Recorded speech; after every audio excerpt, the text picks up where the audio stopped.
Hi, I'm Allison Canino. I'm a youth therapist with Southland Mental Health.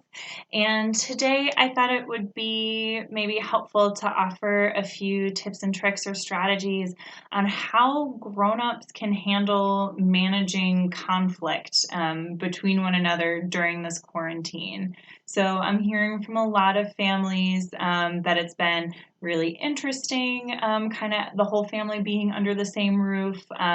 Some folks are finding some really creative solutions around space and finding things to do.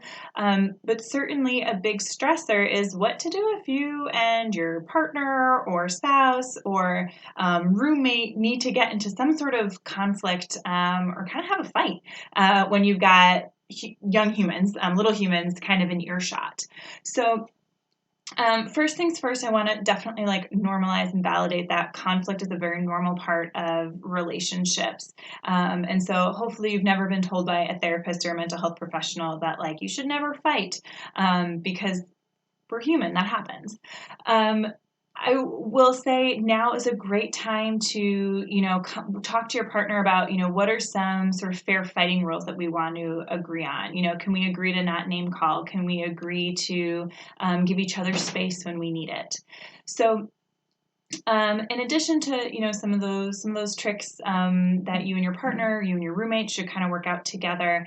If something comes up and you're just so irritated, like all you can do is shout. Some ideas to make sure it doesn't scare or unsettle your kiddos or again those little humans that are sharing that space with you. One idea is headphones are amazing. If you and your partner need to go have an argument, asking kiddos to put their headphones on their tablet, to turn up the volume on the TV, and if you can, step into another room. Another option, if you know that you and your partner or you and your roommate tend to get really loud, I can relate to that. I'm Italian, we get loud. Is to go outside and sit in the car for a few minutes, to literally leave the space if you're afraid that your volume might get a little bit too loud and uncomfortable. Definitely give yourself some grace during this time. It's not going to be perfect, but also it just adds more pressure if you're expecting yourself to be perfect and never get into arguments. That's just not realistic. So stepping into a different room, using headphones, stepping outside, going and sitting in the car, all good options should a conflict arise and you need to handle it. Thank you so much for joining me. I hope you're all staying safe out there. Bye.